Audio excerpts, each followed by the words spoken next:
सेना प्रमुख आदित्य ठाकरे ने जीता लाखों शिवसैनिकों का दिल।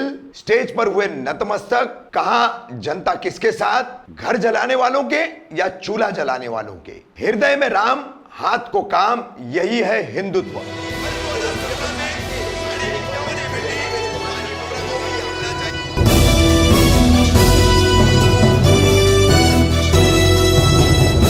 रफीक कामदार हिंदुस्तानी रिपोर्टर में आपका स्वागत है। 14 मई को नियोजित समय पर की गई घोषणा के अनुसार शिवसेना की बेहद बड़ी सभा हुई। बांद्रा कुर्ला कॉम्प्लेक्स बीकेसी में यह सभा हुई। सभा का नजारा हम आपको दिखा रहे हैं। आप देखेंगे कि पूरे महाराष्ट्र से इस सभा में किस तरह से लाखों की शिवसैनिकों की भीड़ इकट्ठा हुई थी। जाहिर सी बात है, इस सभा की ओर सबका ध्यान लगा हुआ था। पिछले 2-3 महीनों से खासकर जो लाउडस्पीकर, अजान, राज ठाकरे, भाजपा की भूमिका, भाजपा की उससे पहले कोविड के 2 वर्षों की भूमिका, इन तमाम मुद्दों के चलते शिवसेना पक्ष प्रमुख उद्धव ठाकरे क्या कहेंगे, इस और सभी के कान लगे हुए थे। मगर उससे पहले लाखों के शिवसैनिकों के इस विशाल समुदाय के सामने राज्य के पर्यावरण मंत्री तथा युवा सेना के प्रमुख आदित्य ठाकरे ने नतमस्तक होकर तमाम लाखों शिवसैनिकों का दिल जीत लिया। अपने भाषण के दौरान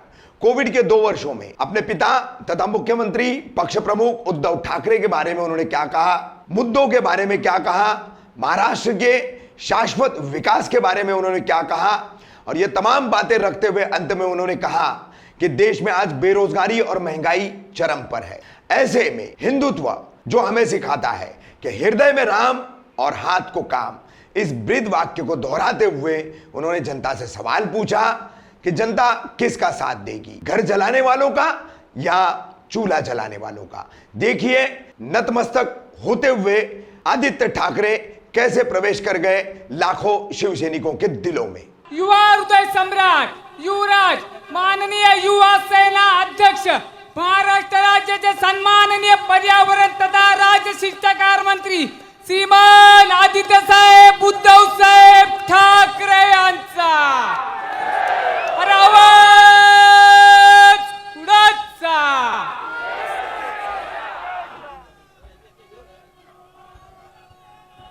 जय महाराष्ट्र।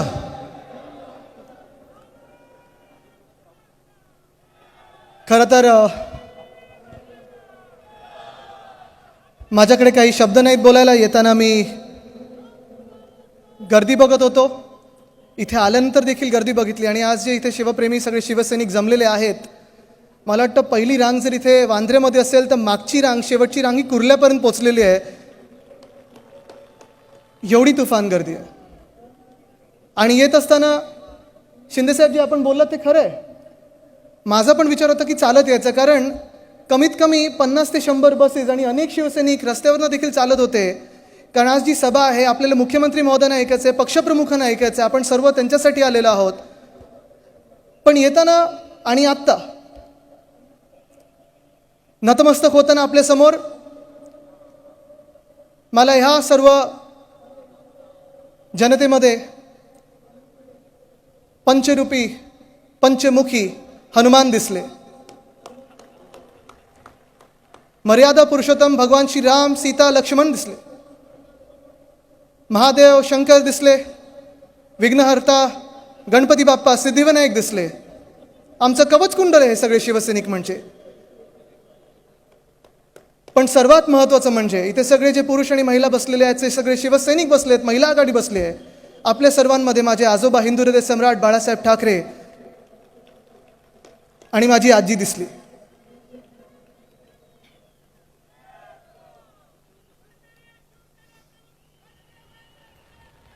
आज खरं तर जे आम्ही सर्व इथे बसलेलो आहोत, सगळेच आम्ही मंत्री महोदय असतील, शिवसेना नेते असतील, अनेक वेगळ्या वेगळ्या पदांवर आपलं महाविकास आघाडीचं सरकार बनल्यानंतर सरकार म्हणून जे बसलेलो आहोत, हे सगळं आपल्या आशीर्वादाने, आपल्या प्रेमामुळे, आणि म्हणून आज समोर तुमच्या नतमस्तक मी झालेलो आहे। खरं तर गेले 2 वर्ष बघितलं, मला आठवतं मी जनआशीर्वाद यात्रा जेव्हा सुरू केलेली 2019 मध्ये लोकसभा निवडणुकीनंतर, आम्ही वेगळ्या वेगळ्या गावामध्ये गेलो, 5000 किलोमीटर। मी होतो, शिंदे साहेब असतील, कीर्तिकर साहेब असतील, खैरे साहेब असतील, संजय राऊत साहेब असतील, अनेक शिवसेनेचे नेते मंडळी आम्ही सगळे फिरत होतो। प्रत्येक जिल्ह्यामध्ये गेलो, 5,500 किलोमीटर रस्त्याने फिरलो आणि ती जी निवेदन आलेली, ते जे प्रेम आलेलं, ते जे आशीर्वाद घेऊन आम्ही पुढे सरकार स्थापित केलं महाविकास आघाडीचं. आज 2 वर्षानंतर कोविडचा काळ निघून गेला आणि कदाचित पहिल्यांदा मला वाटतं आपली अशी जनसभा होत आणि सगळा भगवा सागर हा पूर्ण इथे BKCच्या ग्राउंडवर दिसत आहे. मी जास्ती वेळ बोलणार नाही आहे, कारण मला माहिती आहे आपल्या सर्वांना मुख्यमंत्री महोदयांचं भाषण ऐकायचं आहे, पक्षप्रमुखांचं भाषण ऐकायचं आहे. त्याआधी आपली तोफ म्हणजे संजय राऊत साहेबांचं भाषण ऐकायचं आहे. जोरदार बॅटिंग होणार आहे इथे. पण हे सगळं होत असताना थोडंफार जे मला बोलायचं आहे, जे बोलणं गरजेचं आहे, ते मी नक्कीच बोलणार आहे. आपल्याला आठवत असेल, आपलं महाविकास आघाडीचं सरकार स्थापित झाल्यानंतर सगळ्या प्रत्येक जिल्ह्यामध्ये आपण फिरत होतो. मुख्यमंत्री महोदय स्वतः जात होते, प्रत्येक वेगळ्या वेगळ्या विभागात जात होते आणि त्या विभागात जे काही गरजेचं आहे बैठका घेऊन सोडवण्याचा प्रयत्न करत होते. आपला कोकण विभाग असेल, विदर्भ असेल, मराठवाडा असेल, अनेक वेगळ्या वेगळ्या विभागांमध्ये जाऊन सगळे प्रश्न हाती घेत होते. पण गुलाबराव पाटील साहेब, आपण जे आता सांगितलं की आपलंच कौतुक आपण करत नाही, ही खरी गोष्ट आहे, सत्य आहे. कारण हा कोविडचा काळ जसा आपल्याला आला, खरं तर मुख्यमंत्री महोदयांची आणि माझी ही पहिली टर्म आमदार म्हणून असेल, सरकारमध्ये असेल, पण ह्या कोविडच्या काळात देखील जे काम आपल्या महाराष्ट्राने केलेलं, जी कामगिरी आपल्या राज्याने केलेली आहे, त्याचं कौतुक नुसतं आपल्या मुंबईने नाही, नुसतं आपल्या महाराष्ट्राने नाही, नुसतं देशाने नाही, तर सर्व जगाने केलेलं आहे. ह्याचा आपल्याला अभिमान असायला पाहिजे. संपूर्ण जगाने केलेलं आहे. मला आठवतं तो कोविडचा काळ आणि खास करून इथे BKC आल्यानंतर तो आठवायलाच पाहिजे.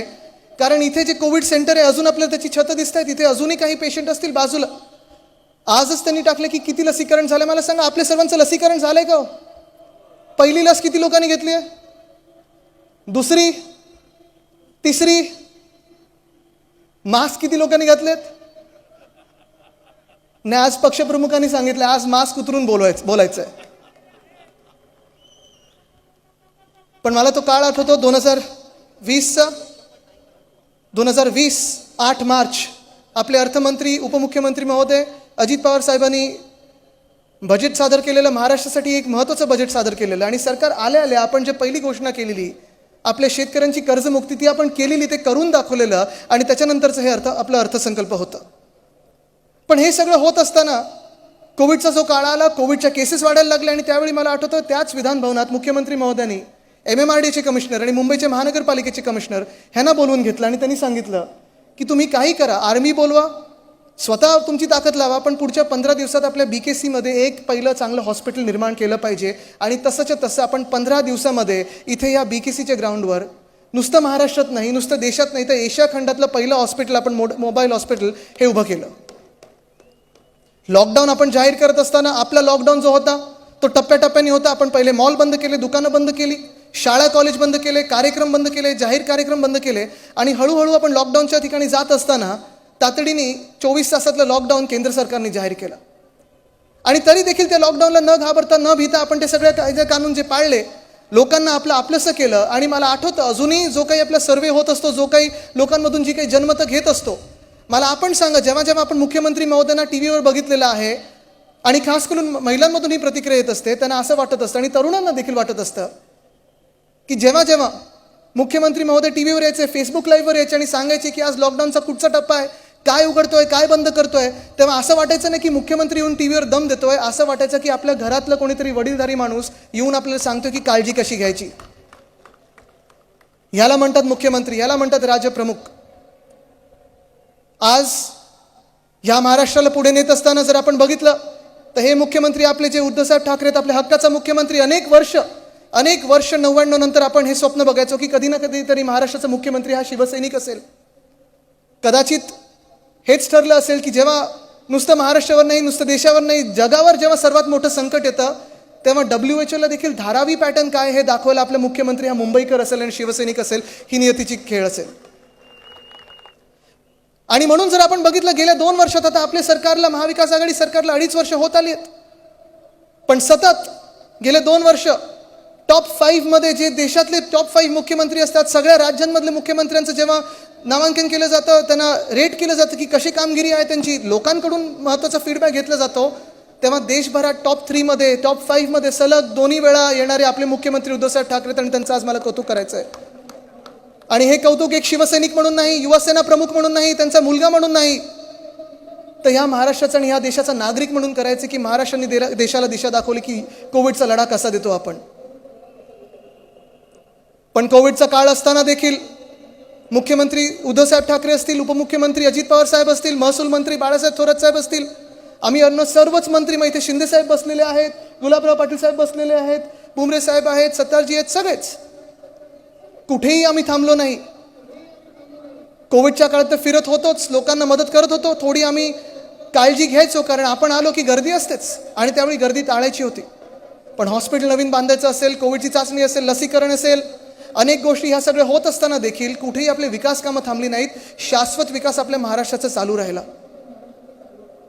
किती कामं आता मोजून दाखवायची, आत्ता जी शिंदे साहेब सांगत होते त्यांच्याच एका खात्यातून जर बघितलं तर मेट्रोची कामं कुठेही थांबली नाहीत. मेट्रोची कामं जोरदार सुरू आहेत. मेट्रो 2A उद्घाटन झालेलं आहे, मेट्रो 7चं उद्घाटन झालेलं आहे. लवकरच इतर जी मेट्रोची कामं आहेत त्याचा देखील आपण व्याप वाढवणार आहोत आणि आपण प्रत्येक गावाला MMRला या मेट्रोमधून जोडणार आहोत. मुंबईचा सागरी किनारा असेल, कोस्टल रोड असेल, आपण बघितलं असेल कोस्टल रोड साधारणपणे 60% पूर्ण झालेला आहे. मुंबई ट्रान्स हार्बर लिंक 63% पूर्ण झालेला आहे. मुंबई नागपूर हायवे लवकरच त्याचं उद्घाटन होणार आहे. पण हे सगळी कामं करत असताना आपल्याला जाणवत असेल की आपण काळजी पण घ्यायचो कोविडची आणि कामं देखील थांबवली नाहीत. अर्थचक्र हे आपलं सुरू ठेवलेलं आहे. थोडी आपल्याला त्यावेळी भीती होती की अर्थचक्र चालू कसं होणार, सुरुवात कशी होणार. आपल्याला माहिती आहे की अर्थचक्र हे सुरू करायला लॉकडाऊन नंतर हे कठीण गोष्ट असते. पण कुठेही आपण डोळे झाकून बसलो नाही, कुठेही असं वक्तव्य केलं नाही की महागाई काय, महागाई थोडीशीच वाढली आहे. मला वाटतं केंद्रीय आत्ता अर्थमंत्र्यांनी असे कुठेतरी मध्ये त्यांचे बोल होते. असं कुठेही नाही. आपलं संवेदनशील नेतृत्व होतं आणि हे संवेदनशील नेतृत्व आपल्याला पुढे जर न्यायचं असेल तर आपल्याला विचार करायला लागेल की पुढच्या काळामध्ये हे महाविकास आघाडीचं सरकार ह्याला आपण बळ कसं द्यायचं, आशीर्वाद कसे द्यायचे आणि पुढे कसं न्यायचं.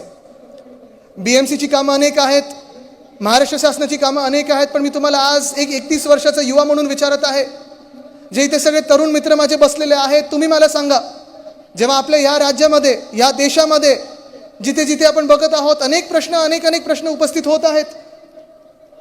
महागाईचे प्रश्न आहेत, बेरोजगारीचे प्रश्न आहेत, समाजामध्ये भांडण लावलं जातं, जाती धर्मामध्ये भांडण लावलं जातं, अनेकांनी वेगळे रंग हाती घेतलेले आहेत. आणि त्यावेळी मग तुम्ही कुठचं सरकार निवडणार आहे, तुम्ही कुठची बाजू निवडणार. एक जे भांडण लावणार आहे, घर पेटवणार आहे की चूल पेटवणार आहे तुम्ही लावणार आहात, कारण आपण सगळे चूल पेटवणारे लोक आहोत. तुम्ही कुठचं करणार.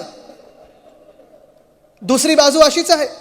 आज पण जे आपलं ब्रीदवाक्य आहे, हृदयात राम आणि हाताला काम, हे जर आपल्याला पुढे घेऊन जायचं असेल तर शिवसेनेने जे ब्रीदवाक्य भगवान श्रीरामाचं घेतलेलं आहे तेच आपल्याला पुढे न्यायचं आहे. आणि जी वचनं, आपलं खरं तर हिंदुत्व हेच आहे की जी वचनं आपण देतो ती पूर्ण करून दाखवतो. आणि म्हणून एकच शब्द मी बोलीन आणि मला वाटतं मुख्यमंत्री महोदयांचं इथे स्वागत होत आहे, त्यांचं मी स्वागत करीन. पण एकच तुम्हाला सांगतो, रघुकुल रीत सदा चली आए, प्राण जाए पर.